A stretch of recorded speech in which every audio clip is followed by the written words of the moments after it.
Hello, friends. In the channel, I will help you to provide different data and current news regarding various topics which are going to be asked in CAPF Assistant Commandant exam as well as SSB lecturate. It will help you in delivering a good lecturate also. Now starting with it आज का topic है हमारे पास emerging cyber attacks जो कि दोनों में पूछे जाते हैं लेक्चरेट में भी और असिस्टेंट कमांडेंट के एग्ज़ाम में भी आपको मैं इतना डेटा प्रोवाइड कर दूंगा कि अगर आप ऐसे लिखेंगे तो आपको डेटा की कमी नहीं पड़ेगी, आपको स्ट्रक्चर के बारे में नहीं सोचना पड़ेगा।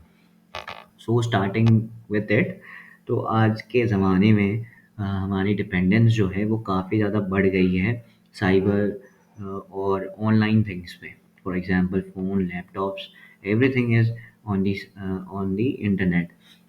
India as a country we are doing the largest number of transaction, online transaction every day. तो हमारी वल्नरेबिलिटी भी बढ़ जाती है साइबर अटैक्स पे। तो यही हमने इंट्रोडक्शन में भी लिखा है, ठीक है। फिर हम बात करेंगे कि ये साइबर अटैक्स करता कौन है और उनके पीछे का मोटिव क्या है, ठीक है। तो सबसे पहले जो है नेशन और स्टेट्स, जो जिनका इंटरेस्ट होता है दूसरे स्टेट्स पे, दूसरे नेशंस पे, वो उनका काम होता है सैबोटेज करना, उनकी दूसरी कंट्रीज़ की इंफॉर्मेशन को चुरा लेना, एस्पियोनेज करना, तो और उनकी इंफॉर्मेशन का फ़ायदा उठाना। ये सब काम है कंट्रीज़ के। फॉर एग्जांपल रशिया करती है यूक्रेन पे। अभी रशिया ने साइबर अटैक किया था पाकिस्तान पे और कुछ इन्फॉर्मेशन निकाल ली। तो ये सब चलता रहता है। दूसरा, they are cyber criminal groups world wide wide they are various. जो बड़े बड़े ग्रुप्स हैं उनका काम ही है, ये प्रोफेशनल साइबर क्रिमिनल्स हैं। वो डेटा चुराते हैं और दूसरी दूसरी कंपनीज को जो बाइंग है, नेशंस हैं, स्टेट्स हैं जिनको वो डेटा चाहिए उनको भेज देते हैं। Then they are activist. उनका काम क्या है? उनका काम भी सिमिलर है। वो पैशनेट हैकर्स हैं जो डेटा चुराते हैं और सेल कर देते हैं। देन सबसे बड़ी जो दिक्कत है वो है टेररिस्ट ऑर्गेनाइजेशन का काम क्या है? ये टारगेट करते हैं अपने अपने सिटीजन्स को और डिसेप्शन उनके डाटा का करते हैं और फिर ये अपना प्रोपेगेंडा भी इंटरनेट के थ्रू फैलाते हैं on various websites which are not meant for that, but they, by using by breaching cyber security, they are doing that. Then there are inside threats and individual hackers, people who are passionate for hacking, they are doing and utilizing it.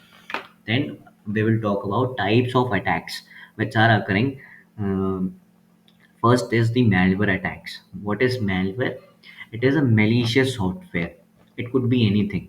For example, वो virus भी हो सकता है, worms भी हो सकते हैं, ransomware भी होते हैं और स्पाईवेयर भी होते हैं।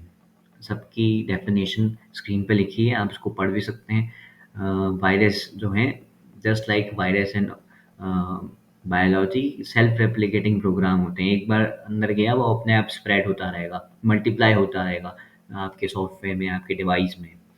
वॉर्म्स जो हैं वो, उनका भी कुछ सिमिलर ही काम है। उनको कोई होस्ट फाइल की ज़रूरत नहीं है। Without needing a host file they can multiply themselves, ठीक है। तो रैनसमवेयर है, ये विक्टिम्स फाइल को एन्क्रिप्ट करता है और रैनसमवेयर का मतलब ही होता है कि somebody encrypting victims file and demanding some payment. और अब आप उसको पेमेंट नहीं दोगे तो वो आपकी फाइल जो है वापस डीएनक्रिप्ट नहीं होगी, आपके पास वापस नहीं आएगी। And spyware. These are ways to spy on somebody's life or digital movement. Then they are phishing attacks. ये तो आपने काफ़ी ज़्यादा सुना होगा। अभी हाल ही में सीडीएस में भी पूछा था एमसीक्यू। तो इसमें यही होता है कि जो डिस्प्ले होता है वो आपको काफ़ी फ़ैमिलियर लगता है। आपको आपको लगता है कि ये वेबसाइट या फिर जो पेज है ये तो एग्ज़ैक्टली फ़ेसबुक की तरह ही लग रहा है, एग्ज़ैक्टली इंस्टाग्राम की तरह ही लग रहा है। आप उसको लॉगिन कर लेते हैं, ओपन कर लेते हैं, बट वो जो लिंक है उसके पीछे जो जो कोडिंग है वो मिसलीडिंग है, वो आपका डेटा चुरा लेगी। ठीक है, फिर बात आती है denial of service, DOS and distributed denial of service. इसमें क्या जो हैकर्स हैं वो वेरियस सर्विसेज हैं, फॉर एग्जांपल बैंकिंग सर्विसेज हो गई, फॉर एग्जांपल गवर्नमेंट्स की वेरियस वेबसाइट्स हो गई, उनको वो इतना बिजी कर देते हैं कि आप जो सिटीजन्स हैं वो उसको यूटिलाइज नहीं कर पाते। तो यही लिखा है, DDoS attack use multiple compromise systems to launch the attack. और वो सिस्टम को ओवरहेल्म कर देते हैं, इतना डाटा डाल देते हैं कि सिस्टम को समझ में नहीं आता, प्रोसेस नहीं कर पाता। देन मैन इन मिडल, ये अटैक्स होते हैं जिसमें the communication is intercepted between any two person. ठीक है, अ, ये कुछ एडवांस्ड है, एडवांस अटैक है। ये इसको आप पढ़ सकते हैं। If you can memorize it then you may write in the essays also. These are like SQL injection attacks, zero-day exploits, and cross-site scripting and password attacks. Then we will talk about recent cyber attacks जो अभी हाल फिलहाल में हुए हैं। Starting with the GPS spoofing of C-17 globe master. काफ़ी बड़ी news है, बहुत ज़्यादा बड़ी न्यूज़ है, क्योंकि जब ये ग्लोब मास्टर रिटर्न हो रहा था ब्रह्मा ऑपरेशन करके, म्यांमार में एचडीआर सपोर्ट प्रोवाइड करने के बाद जब वापस रिटर्न आ रहा था, तब इसका जो जीपीएस सिस्टम है स्पूफ कर दिया गया। स्पूफ का मीनिंग यहाँ पे ये है कि उसको रिप्लेस कर देना similar looking like GPS system से, बट वो जो सिस्टम है वो सही नहीं होता, वो इनएक्यूरेट होता है, वो गलत होता है। तो ऑन ऑन फ्लाइट में ये हुआ, और बट जो फ्लाइट थी उसके जो एयरक्राफ्ट है उसमें इनर्शियल नेविगेशन सिस्टम भी होते हैं, हमने आप लोगों ने पढ़ा होगा उसके बारे में। तो इनर्शियल नेविगेशन सिस्टम काफ़ी लेस वल्नरेबल होता है और एक्यूरेट होता है। तो ड्यूरिंग द फ्लाइट उन्होंने जीपीएस बंद करके उसे चला लिया और लैंडिंग करवा। देन अभी चाइना ने यूएस पे आरोप लगाया है कि भाई हमारे यहाँ जब एशियन गेम्स हो रहे थे हार्बिन में, तब यूएस के 3 साइबर अटैकर्स उन्होंने पकड़े हैं और उन पे ब्लेम डाला। फिर देन इंडिया के बारे में आपको पता होना चाहिए कि India is second largest country जिस पे सबसे ज़्यादा साइबर अटैक्स होते हैं। 138% इंक्रीमेंट देखा है 2019 से 2023 में साइबर अटैक्स में। Then cyber attacks on Ukraine, Russia on average 70% बढ़ गए हैं रशिया के attacks on Ukraine cyber security establishments. उनके उनके डाटा को चुरा लेते हैं, उनके मोबिलिटी जो होते हैं डिफेंस के, उसको वो सीक्रेट नहीं रहने देते हैं, उसको आइडेंटिफाई कर लेते हैं। Then a big thing and very important news कि डेली के 2.4 मिलियन साइबर अटैक्स अटेम्प्ट होते हैं ताइवान पे। कौन करता है? ऑब्वियसली चाइना करता है। तो ये काफ़ी अच्छा फैक्ट है, आपको मदद करेगा आपके ऐसे राइटिंग में। देन अभी रिसेंटली एक्स भी बंद हो गया था, तो ये भी एक अच्छी न्यूज़ है, इसको भी आप पढ़ सकते हैं, मैंने क्लिप लगा दी है। Then cyber attacks in India and solution. जैसा कि मैंने आपको पहले ही बताया कि साइबर अटैक इंडिया में सेकंड लार्जेस्ट होते हैं, सबसे पहले यूएस के होते हैं, उसके बाद में इंडिया पे होते हैं। और ये जो टेबल आपको दिख रही है, ये टेबल है पीआईबी की, जिसमें डेटा दिखाया गया कि 2024 में 20 लाख साइबर अटैक्स हुए हैं, 2023 में 15 लाख और 2022 में 13 लाख। तो आप देख रहे हैं कि ईयर बाई ईयर अटैक्स काफ़ी मल्टीफोल्ड हो रहे हैं और काफ़ी ज़्यादा बढ़ रहे हैं। ये एक रिपोर्ट है जिसमें 11 new cyber threats emerging every second every somewhere in India. तो आप सोचिए 11 नए हर सेकंड में साइबर थ्रेट इमर्ज हो रहे हैं, नए नए टाइप्स के।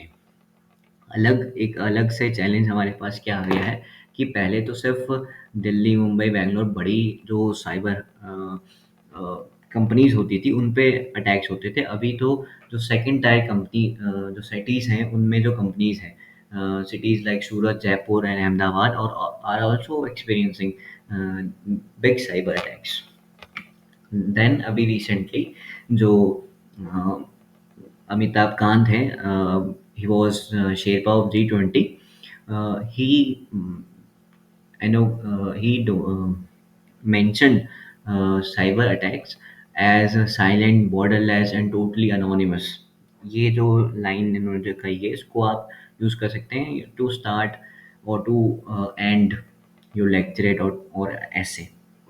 ये कहाँ कही है? He was in program to launch cyber Shikshit Bharat initiative.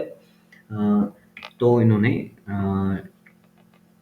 Cyber security के बारे में और साइबर थ्रेट्स के बारे में बताया कि एकदम साइलेंट है, बॉर्डरलेस है और टोटली अनोनिमस है। अब सॉल्यूशंस पे की बात कर लेते हैं कि इसके पॉसिबल सॉल्यूशंस क्या है।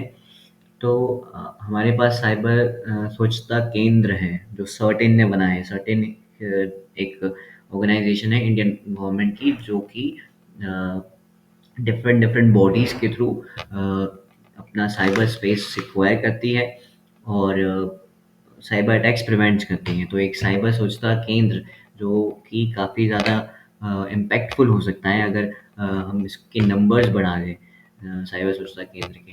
तो ये एक तरीका है इसको हैंडल करने का।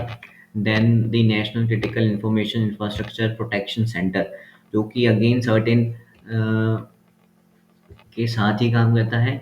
आपको आईटी एक्ट 2000 तो पता ही होगा, बट आपको इसमें सेक्शन याद करना है, दैट इज सेक्शन 70A, जो कि काफ़ी इंपॉर्टेंट है, which establish the national critical information infrastructure protection centre.